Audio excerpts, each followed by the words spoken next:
In this month's Economic Update, Kaplan Professional Education's Trevor Trahan speaks to an industry economist about the short-term domestic and global economic outlook. Welcome to Kaplan Professional Education's monthly Economic Update. I'm Trevor Trahan, and this month we're speaking to BT Financial Group's Chief Economist, Chris Caton. Thanks for joining us today, Chris. Oh, it's my pleasure. What is your overall outlook for the Australian economy over the next 12 months? Yeah, it's interesting. I suspect the answer is pretty much what's been happening. We've just finished 4 quarters where we grew a little over 3%, and that would be very, very close to my forecast and the consensus forecast for the next 12 months. What, of course, is going on is the Australian economy is grappling with a decline in mining capital spending, which was the biggest single source of growth for year after year after year in the noughts, if you like.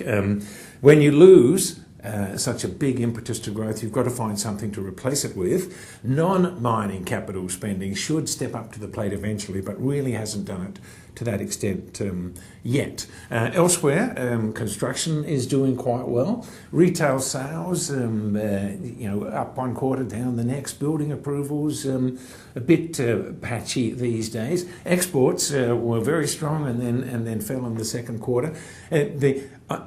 The way I think of it is this: everything that is helped by the lower exchange rate and low interest rates should contribute over the next year, and I think we can grind out another 3%. So it's not stellar, but it's a long way from, say, stagnation. What are the main factors behind China's slowing growth? They have been going through something of a property bubble, which they did put measures in place to counteract.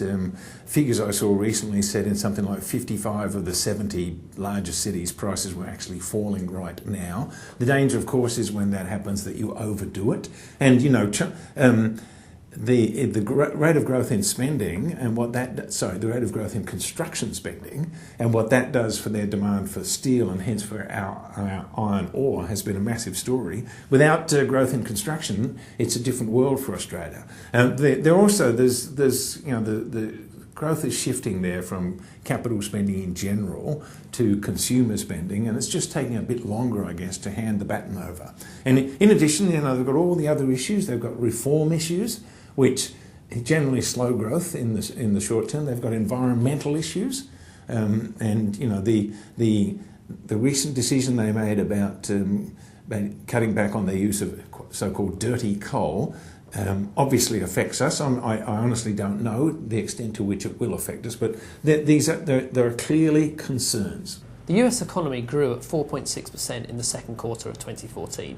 Do you think the US economy has reached a turning point in terms of its overall performance? The US economy has been doing surprisingly well. It had a very poor start to the year when GDP actually fell in the first quarter. But look at its employment record. I think employment there has now grown 49 months in a row, or I think it's actually 48, and 49 is the record. You won't get another 4.6% growth as we got in the second quarter, but the general view seems to be that third and fourth quarter growth begins with a 3, and that seems to be the view for next year. Their unemployment rate, of course, a year ago 7.2, now 5.9. That economy it's hard to find a big developed economy that's clearly doing better than the US. What would be the economic implications of deflation hitting Europe? It wouldn't be good. And they're pretty close. The consumer price index in the last year across the entire Eurozone up less than 0.5%.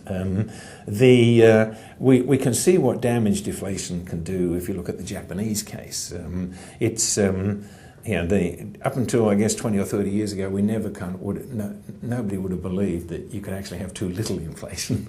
But among other things, if you've got deflation, then that puts a floor under your real interest rate, because you can't put your nominal interest rate below 0, and so your real interest rate might be lower than you would want it to be for optimal control of the economy. It also means that investors and consumers basically, why would they go out and spend this year when it's probably going to be cheaper next year? So it's deflation is once it takes hold is far more pernicious than we would have thought 20 years ago. What are they going to do? They're stuck in a low inflation, low growth situation. If they could do something to get the growth going, then I think the deflation problem would slowly take care of itself. You look at Europe right now and it seems stuck in slow growth, low inflation for a long time yet. Thanks for your time today, Chris. It's been my pleasure.